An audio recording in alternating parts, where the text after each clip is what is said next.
3.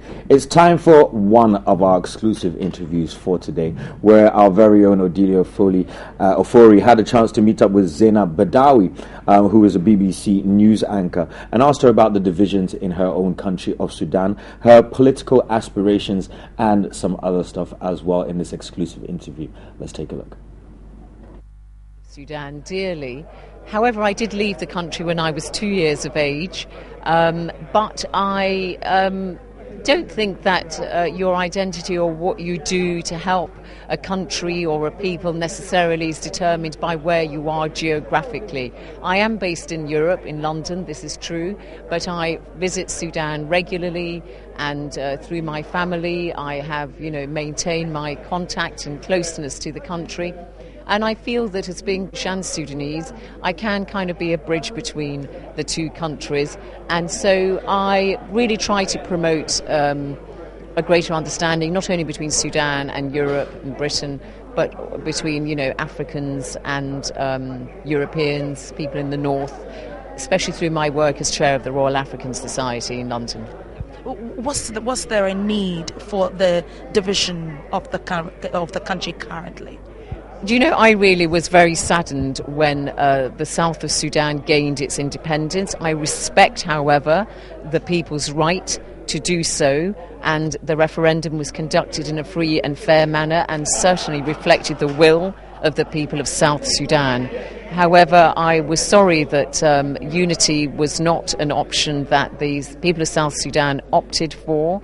I've always felt that people should not allow ethnic differences or religious differences to prevent them being, one nation, because frankly there are so many countries all over the world where there are people of different ethnicities and backgrounds, and they can coexist peacefully. So I would have liked to have seen a single united Sudan, but I respect the people's will to break away. Well, we currently have a lot of issues when it comes to ISIS. For you as a journalist and also being Muslim, does it become a difficult place to put yourself when, for instance, you're interviewing Muslims, or you have to break the news about an ISIS killing and that relating to your religion? Well, first of all, I should say that the actions of ISIS or IS are neither Muslim or anything that anybody could condone. So I don't feel that in any way, as somebody with a Muslim identity, that I identify with their actions at all. It is, however, important that Muslims themselves as a community do have a debate about the action of this extremist small minority who do claim to be acting in the name of Islam. So in answer to your question, does it cause me any kind of conflict? I think it's a matter of great regret and sadness that there are this small number of extremists who are hijacking the good name of Islam for their own sinister agenda. You're an African, and also you're currently British.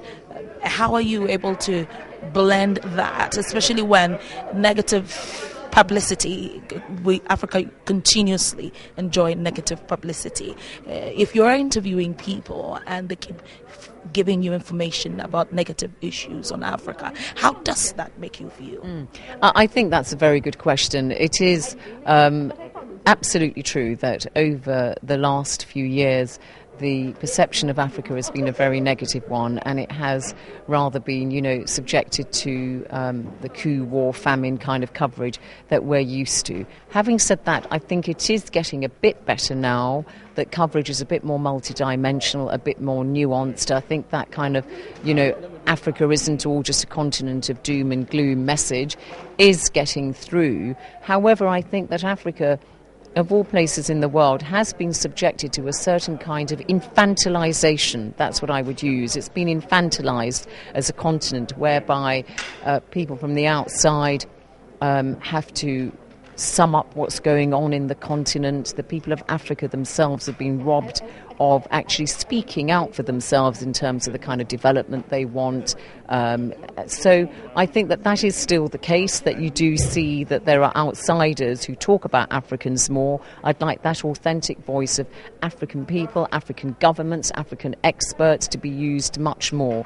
So I think that certainly that kind of negative perception of Africans is something that still does persist in the West, but it is getting better. So you, as an African working in an environment like the one that you're currently working in, do you sometimes face intimidation, racism and all that? I haven't personally myself experienced any racism working in the British media. Overtly. That doesn't mean it doesn't exist just because it's, I haven't experienced it myself.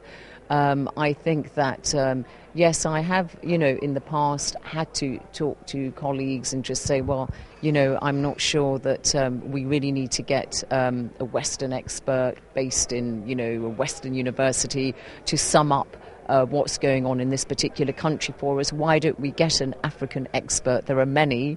And so I will always say we have to kind of indigenize the voice of Africa, whether we're looking at experts or the voice of the citizen. So I do often have to remind my colleagues that is my first choice. And by and large, they listen.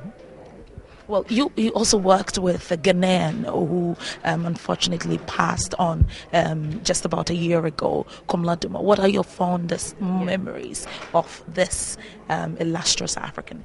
Yeah, it was really so sad, tragic when lovely Komla died.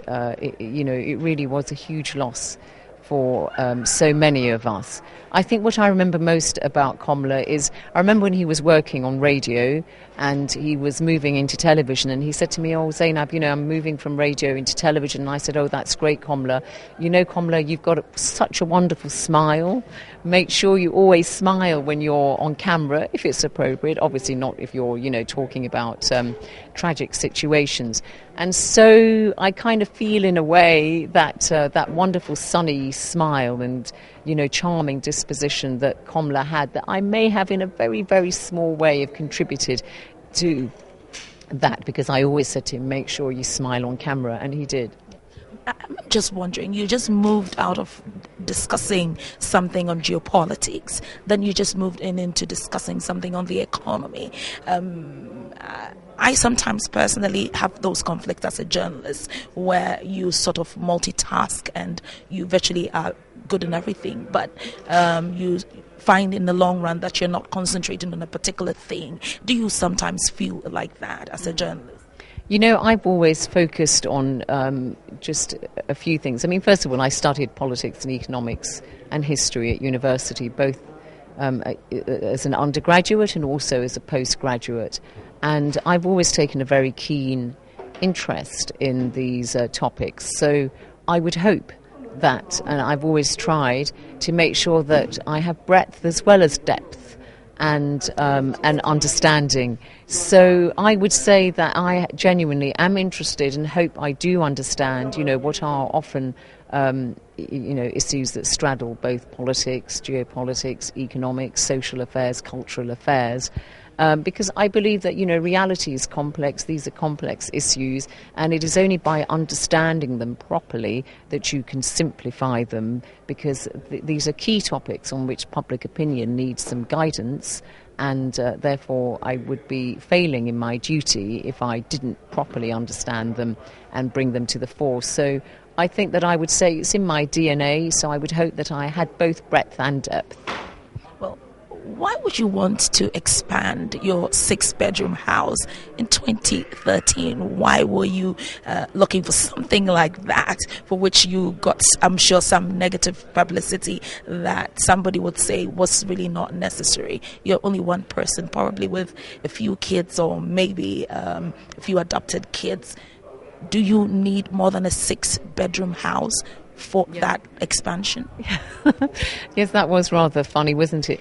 Well, I have 4 children, and then there's myself. And biological? Yes, I have given birth to 4 children, 2 sons and 2 daughters, and I'm a single mother, And so because of my work, I'd get home late sometimes, or I'd have to travel. I also needed a bedroom for whoever was helping me look after the children to stay overnight. So when I moved into my house, I had 6 bedrooms, so one for each of the children, one for me and one for the au pair nanny who was helping me. And then I also had my mother come to visit. I needed a spare room, and that's what I really built. So you may ask, why did I need a bedroom for each child? It's just I had left the family home, and the father of my children stayed in the family home where the children, each of them had a bedroom, and I just felt that if I didn't have a bedroom for each of them in my own home and I forced them to share, that they would just run back to the house where they had been brought up, and so therefore I would end up losing my children. So it wasn't about expansion or anything like that. It was just merely to make sure that as a mother I could keep my children close to me. Royal African Society, you have been brought in there. The man that you took over from was a politician. Have you ever thought of going to politics? I have thought of going into politics actually many times. And in Sudan or in UK? Sudan, UK, internationally, whatever. Sudan probably harder for me because although I do speak Arabic, I don't read or write Arabic because I lived in the UK since I was 2. And of course Arabic is the lingua franca of Sudan. So I think I probably would find it a bit difficult to manage as a politician in Sudan because I cannot read or write Arabic, although, as I said, I do speak it fluently. But I have thought of that, and who knows, I've still got lots of vim and vigour in me. You never know what might happen, but I think that I haven't, and it's true you're talking about Mark Malloch Brown, who was a Foreign Office Minister.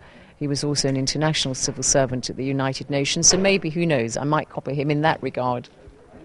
Finally, I just want to find out from you, you have some corporate social responsibility that you're doing in the area of health in Africa. Exactly what are the concentrations, and how do you hope to use what you're doing to transform the health sector of Africa? Well, I think you're referring to a charity I chaired a few years ago, AfriMed, which was to try to bring equipment from Europe to Africa. We did it a couple of times for Sudan, but it has proved rather difficult. The conflict in Darfur made it difficult for me to ship things over. So now I'm focusing my efforts more on education, because girls' education is very much the family business. My family in Sudan run a women's university called Al-Ahfad, which educates girls from all over Africa, and it won the European Union Human Rights Award last year. So we need to raise more funds. We get money from the African Development Bank and so on, but it is something that I'd like to focus on more. So in a sense, I think that's what I'll be looking at to carry out my social responsibility. Although I'm not a corporation, so I don't know if it can be corporate social responsibility. Well, that's very true. Thank you very much for the opportunity.